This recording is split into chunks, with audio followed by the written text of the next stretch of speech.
தமிழகத்துடைய சட்ட ஒழுங்கு நிலை கொஞ்சம் பிரச்சனைக்குரிய நிலையில இருக்கிற இந்த சமயத்துல தளபதி விஜய் அவர்களுடைய அதிரடி அறிவிப்பை பத்தி நடிகர் விஷால் பாராட்டு தெரிவிச்சிருக்கிறாரு. எந்த சமையலும் ருசி தேடும் ரகசியம் 20 ரூபாய்.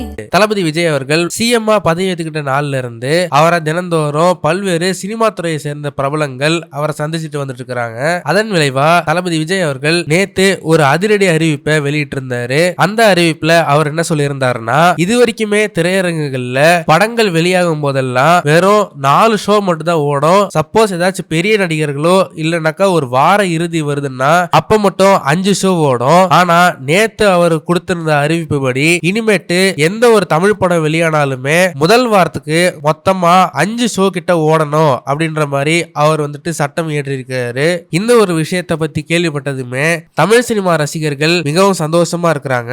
இந்த ஒரு விஷயத்தை பார்த்து நடிகர் விஷால் தன்னுடைய ட்விட்டர் பக்கத்துல விஜய் அவர்களுக்கு மிகவும் நன்றி, தமிழ் சினிமாவுடைய கரண்ட் சிச்சுவேஷனை புரிஞ்சுக்கிட்டு முதல் 7 நாட்களுக்கு 5 ஷோ ஓடணும் அப்படின்ற இந்த அறிவிப்பை பார்க்கும்போது ரொம்பவே சந்தோஷமா இருக்கு. இந்த ஒரு விஷயத்தினால தமிழ் சினிமாக்கு அதிக வருவாய் ஏற்படும் அப்படின்ற மாதிரி அவர் சொல்லியிருக்காரு. இத போலவே மத்த பப்ளிக் செக்டருக்கும் மக்களுடைய நலனுக்கு பல கவர்மெண்ட் ஆர்டர்கள் பாஸ் பண்ணணும் அப்படின்ற மாதிரி அவர் தெரிவிச்சிருக்காரு. நம்மளுடைய சிஎம்க்கு விசில் அடிச்சு நம்மளுடைய ஆதரவை தெரிவிப்போம் அப்படின்ற மாதிரி சொல்லியிருக்காரு. அதே போல நடிகர் சிபி சத்யராஜுமே விஜய் அவர்கள் கொடுத்திருந்த அந்த அறிவிப்பை தன்னுடைய எக்ஸ்பேஸ்ல ஷேர் பண்ணி மிகவும் நன்றி விஜய் அண்ணா அப்படின்ற மாதிரி தன்னுடைய ட்விட்டர் பக்கத்துல சொல்லியிருக்காரு. ஒரு தமிழ் சினிமா ரசிகரா இருக்க உங்களுக்கு இந்த ஒரு அறிவிப்பை பார்க்கும்போது என்ன மாதிரியான ஒரு உணர்வு தோணுச்சு அப்படின்றத மறக்காம கமெண்ட் செக்ஷன்ல சொல்லுங்க. இந்த வீடியோ உங்களுக்கு பிடிச்சிருந்தா மறக்காம லைக் பண்ணுங்க, ஷேர் பண்ணுங்க. இதே மாதிரி தொடர்ந்து நிறைய இன்ட்ரெஸ்டிங்கான வீடியோஸ் பார்க்க வீட்டாகிஸ் சேனலை சப்ஸ்கிரைப் பண்ணுங்க.